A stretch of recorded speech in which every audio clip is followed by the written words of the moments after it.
All right, chapter 2, Bettina's first real dinner. And are you hydrating? What am I drinking today? I'm drinking chicory, iced with a little cream.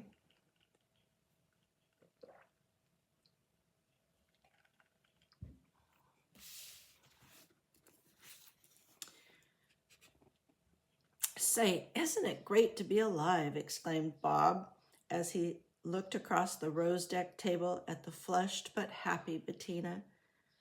And a beefsteak dinner, too. Steak is expensive, dear, and you'll not get it often. But as this is our first real dinner in our own home, I had to celebrate. I bought enough for 2 meals because buying steak for 1 meal for 2 people is beyond any modest purse. So you'll meet that steak again tomorrow, but I don't believe that you'll know that but I don't believe that you'll bow in recognition. So, you marketed today, did you? Indeed, I did.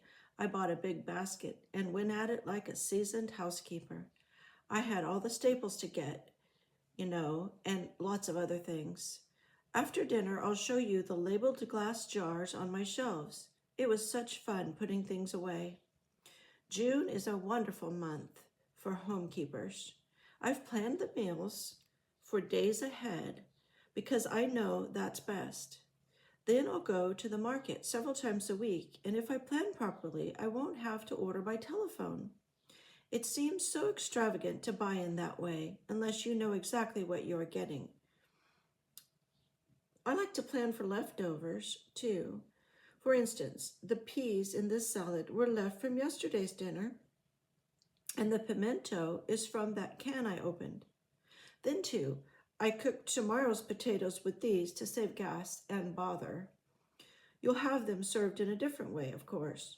And, oh yes, Bob, Bettina chattered on. I saw Ruth downtown and asked all 5 of my bridesmaids to luncheon day after tomorrow. Won't that be fun? But I promise you that the neglected groom shall have every one of the good things when he comes home at night. It makes me feel happy, I can tell you, to have a home like this. It's pleasant to be by ourselves, but at the same time, I can't help wishing that some of the bachelors I know could see it all and taste your cooking. Well, Bob, I want you to feel free to have a guest at any time. If my dinners are good enough for you, I'm sure they're good enough for any guest whom you may bring. And it isn't very hard to make a meal for 3 out of a meal for 2. Now, Bobby, if you're ready, will you please get the dessert? What? Strawberry shortcake? Well, this is living. I tell you what, Bettina, I call this a regular man-sized meal. It consisted of pan-broiled steak, baking powder biscuits with butter, rhubarb sauce, peas and celery salad, strawberry shortcake with cream, coffee, and new potatoes in cream.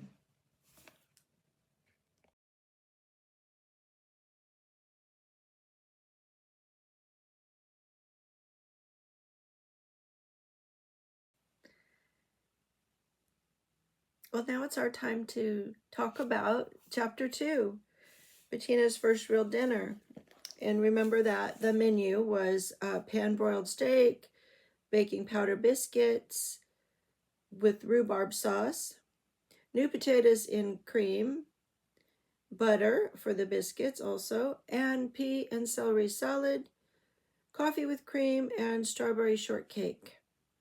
Okay, so I have written down in my homemaking notebook, I have written down some of the topics for today, starting with table decorations, or also known as centerpieces.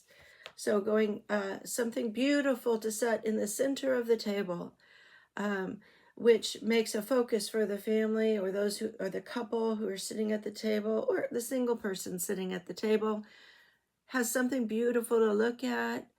That just sets a wonderful tone for the meal, doesn't it?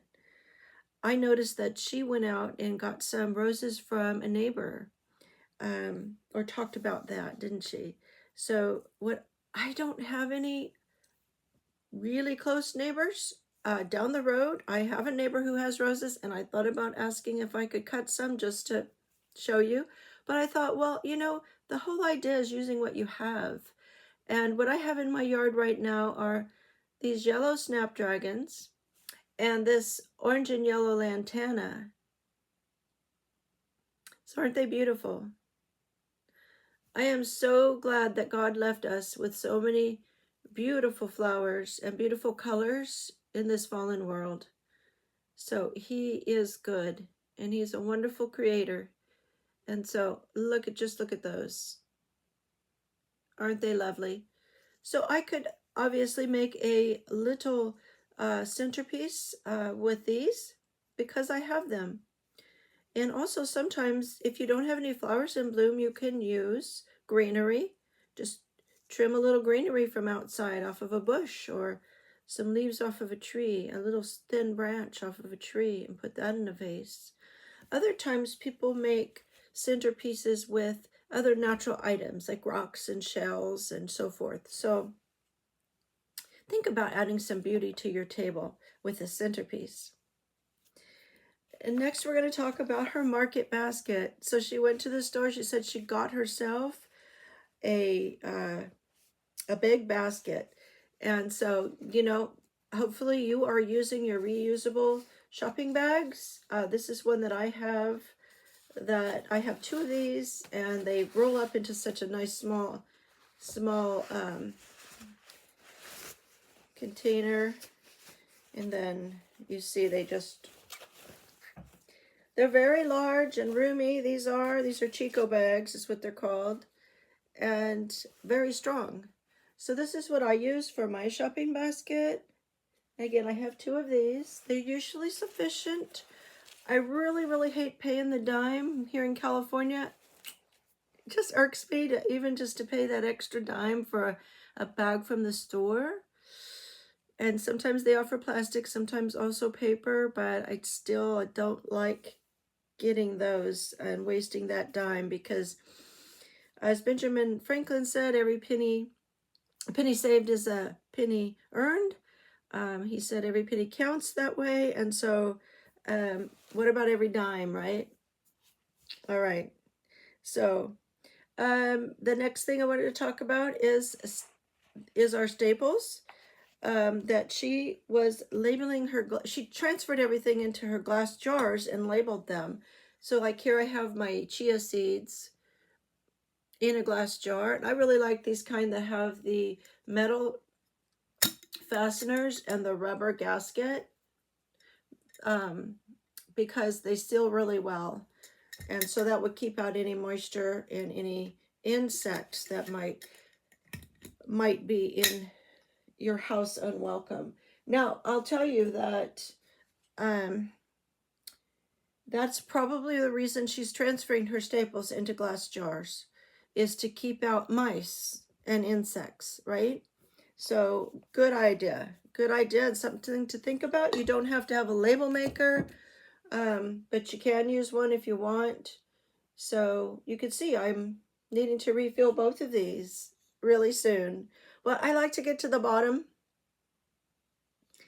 and that's because I don't like to mix the old with the new. I want the fresh in there, so I will use these up before I refill them, particularly for these two things, the baking soda and the chia seeds and other things like that I think maybe a little bit more perishable. Then oftentimes it's just so obvious what's in the jar since it's clear, you know, so like you don't have to buy a label maker. I did already have one from years ago when I was doing some kind of project. So from last time, I wanted to remind you about this tip of writing the expiration date on your cans in a Sharpie, because so hard to see these, and sometimes they're just on the bottom, and that's where this one is. It's on the bottom. It's so faint, so hard to see the expiration date, the best by date. So I just put it with a Sharpie, and then at a glance I can go through and decide which one of these do I want to add to my salad. You know, if I'm making a Mexican flavored salad, I like to put these red kidney beans in, and so I'll drain them and add a few to the salad. And so, yep. Okay. Next, we have seasonal shopping. So that's a tip. Something that she's guiding us in is using things that are in season. You notice that she is using strawberries and rhubarb in today's menu. Those are both available in June, and this is her month of June here, chapters 1 through 6. So she does use um, um, those fruits. And even though she did make a strawberry shortcake, which is a yummy dessert, remember that you can always serve fresh fruit just as it is. Okay, so don't think that you have to make an elaborate dessert or add a lot of extra sugar, because there's already sugar in fruit, so you can eat it fresh. Right now in my garden, I have two kinds of fruits that are available. I've got plums coming out on the plum tree, and I also have these little plueries, very small plueries, and they're a cross between a plum and a cherry. At our farmer's market, or our uh, fruit stands that are quite near our home, they're selling squashes right now, summer squash. I just love these yellow crooknecks. And then they have all sorts of tomatoes already. So here in June in Northern California, we have a lot of produce available at the farm stand and the farmer's market and in our gardens and our orchards. So make use of that produce while it's fresh. You know, if you have extras, you can consider water bath canning for your fruits, and you consider pressure canning for your vegetables, but those are not instructions that I'm going to be giving you. Again, I refer you to the U.S. Department of Agriculture, the USDA guidelines for safe canning. She had used rhubarb sauce in this menu and did not really explain what she put it on, so I'm thinking, and I did say that she put it on the biscuits perhaps, but I didn't quite understand this menu. I think she has maybe too much in the way of similarity here. She's repeating, she has baking powder biscuits, but she also has strawberry shortcake. And strawberry shortcake really is a biscuit. It's made exactly like a biscuit, but with some sugar, sometimes with some sugar added to the biscuit dough so that it becomes more of a sweet, quick bread. And then you put the strawberries that are chopped or sliced, you put those on top and some whipped cream. So that's a really tasty dessert. I did make one to try it out, and we all enjoyed it.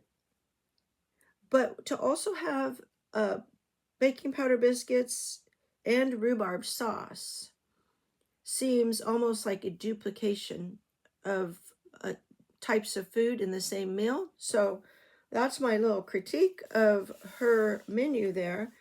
I know that Bob really enjoyed having a steak, and she said, nope, can't have steak very often. It is a special treat for our very first real dinner at home. So she's going to use the leftover steak. She bought enough to have leftovers. She's going to use a leftover steak in another meal. And so ordering groceries by telephone, that really surprised me. 1917, so long ago, and yet she said it was available that she could call the grocer and order her groceries. So, and I suppose they had a delivery. Well, we didn't have that option very much in the intervening years, I don't believe, but that's back again, isn't it? I haven't personally used home delivery of groceries ever, except if you can count something like a mail order company, or ordering off of Amazon with some food items in your order, that kind of thing. But I haven't done any of the Instacart. I do live rurally. I don't know if they deliver to me outside of town or not. And one time during the COVID years, at the beginning of that period, I did order my groceries and had them come out to the car with them. And I tried that when it was free service. You get to have one free trial. So I did try that one time. But I know that many of you do use these kinds of services, and just be sure that you're weighing the costs and seeing if that is economical for you, and if it does make sense. If you have plenty of time to do your own shopping, pick out the best of the produce that's on the shelf rather than leave it to somebody else to do. Um, I know a lot of times in the grocery store, I look over quite a bit of the produce before I pick out the lemons, for example. The other day, I was getting some lemons for the lemonade recipe that she has later on, and uh, they just didn't look good. You know, even though here we are in California, you know, we grow citrus, but the lemons at the store did not look good to me, so I was really spending some time picking through them. But if you're paying someone else to shop for you, they're in a hurry. They're just going to grab the first ones that their hand reaches. So something to think about. Um, and then we also have, in addition to seasonal shopping, um, we do have the idea of meal planning and including leftovers. So that, again, like buying enough so that you will have a leftover that you can use, especially in key things like oftentimes she'll make more potatoes than she needs for the meal because potatoes are so versatile to reuse in the next day's meal in a different form so the family doesn't get bored or think you're always doing the same thing, you know. And so um, there's wisdom to that. And then I want to tell you a little joke based this that I remembered when I read this part about how she talked about planning a luncheon for her bridesmaids, and she was telling Bob about it, and she said, "Don't worry, you're gonna have the same things that they have. I'm gonna save some of it for you." And my husband and I used to laugh about this joke that we heard. It was that there was this poor old guy. He was on his deathbed, and he smelled cookies baking. And as he kept smelling those wonderful aromas, he perked up a little bit, and he came out into the kitchen. Finally, after being in bed so long, he got himself out to the kitchen, and he saw cookies fresh baked, hot out of the oven. And he thought, oh, I gotta have one of those. And he reached his hand over to grab a cookie. And his wife slapped his hand and said, "Those are for the funeral." Yeah. Well, you know, when I heard that joke, it kind of rang home for me because I had been guilty of making things to take to a potluck or a women's gathering and not wanting to cut into it because I wanted to present it as one, you know, new whole piece, you know, like a cake or, you know, not that my husband likes cake, but other things too that you don't want to like take a scoop out of it and then bring it, you know. And but that's so silly, isn't it? So I had this in my mind, the silliness in my mind, and I would tell my husband, "No, this is for the such and such, you know, I'll get something else for you, whatever." But he wanted it, you know, especially cookies, you know, he wants a cookie. And maybe I wanted to bring an even 2 dozen or something, which again, that's just silliness, okay? So be aware of that kind of thing and treat your husband like the king that he is. You know, treat him well. And he deserves that. And that is your role as his support. And to treat him right and to model that for your children if you're in a family. And so I just wanted to share that with you. Um, okay. So, hospitality. Now, in this chapter, I was also intrigued that she was so open to letting her husband know that it was perfectly good if he wanted to invite somebody to dinner at any time, that he didn't have to worry about that, and that she can make the meal stretch. right? She can take a meal meant for 2 and serve it to 3. Okay, so you can learn to do that too. If you have, well, hospitality is a big topic that I would love to talk more about, and I'm sure I will throughout this series. There's a lot of times when Bettina does serve other people in her home, and she shows the hospitality and models that for us quite a bit throughout this cookbook. So, um, so it is a topic we'll hit on again and again. But keep in mind that it is possible to stretch your meal and to make it more of it, and also not to worry so much. And you remember how the Lord Jesus multiplied the loaves and fishes? Yeah. Well, prayerfully, you can serve your guests and just watch how it multiplies. Sometimes what it is there are small portions, but most of us Americans are very much guilty of eating too large of portions anyway. And then sometimes desserts tend to be larger, and there's leftovers with desserts often. The recipes usually are made that way, right? For way more than just a family eating one time. So that's where sometimes the extra can come from. It can also come from, the fluids, like serving more, offering coffee with cream, which is filling. It has some fat in it, um, and um, and so there's ways, and there's ways things you can do. There's things the Lord will inspire you to do, and there's things that God will do to make that meal fit the people that are there, right?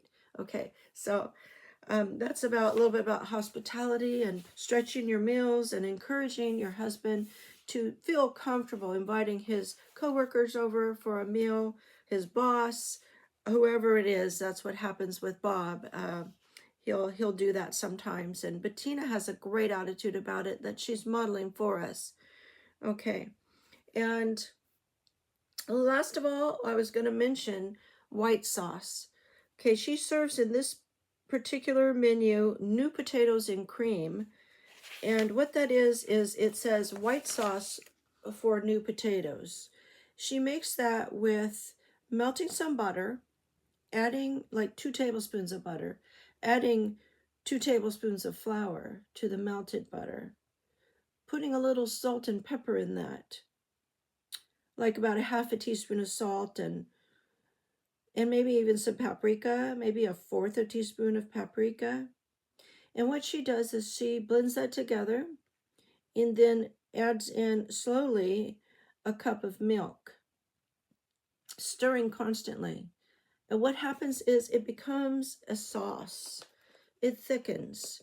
The flour is the thickening agent in that recipe, and it makes the milk become thick and turn into the sauce then that she's going to put on top of the new potatoes. And so the new potatoes are going to be boiled potatoes. I'm looking at the recipe here quickly, scanning it for you.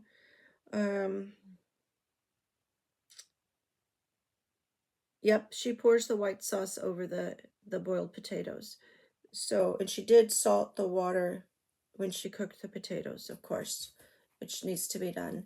So, well, I want to talk to you about white sauce. I've heard that white sauce and knowing how to make a white sauce is like one of the number one basics of, cooking from home. So I encourage you to learn to do that. And from that, you can make and understand how to make gravy. And I know in regional United States cooking, gravy is very important. For example, in the southern states, they serve gravy with biscuits, and there's something called red eye gravy, and then there's, your other types of gravy. So think about learning to master the making of a white sauce, and you can use it to make creamed dishes. And we had yesterday, on day 1, we had creamed tuna, And basically she was making a white sauce. She added pimento peppers to it, and then um, she just stirred in the tuna and cooked it a little bit to heat it all up together. And then she put that over toast. And she cut the toast into strips, which, you can do if you want also. But that was what she did for her cream tuna. So we're going to see the white sauce idea repeatedly throughout her cookbook. And that is not something that's gone away. It is still, I think the French are really big on the white sauces, and they have different names for them. Like if you add a cheese to it, you can make macaroni and cheese. I don't know if you knew that, if you've ever made homemade macaroni and cheese, but what it is you boil your macaroni noodles, your elbow macaroni, and in some salted water. And you also make a white sauce and you melt cheese into it, stirring it until it's a cheese sauce. And then you pour that over your macaroni noodles that you've drained. And then you can bake it in the oven to try to get a little bit of a crispy burnt cheese on top if you want. But that is the basis for macaroni and cheese. So white sauce, very important to your homemaking and beautifying your table and appreciating these beautiful things that God gave us. Labeling your jars if you want, but storing them safely so you'd keep mice and insects out of them. Eating your fresh produce just as it is. If it's something like fruits, you don't have to add sugar and make desserts, but you can. There's a lot of desserts that you could make. And you can do your canning so that you'll have some of your fresh food preserved for the winter months too, if you're into that and want to do that. Then I'd again recommend that you look into that through the USDA guidelines. So that's it for today. I thank you for joining me. God bless your homemaking, and may it be thrifty and beautiful.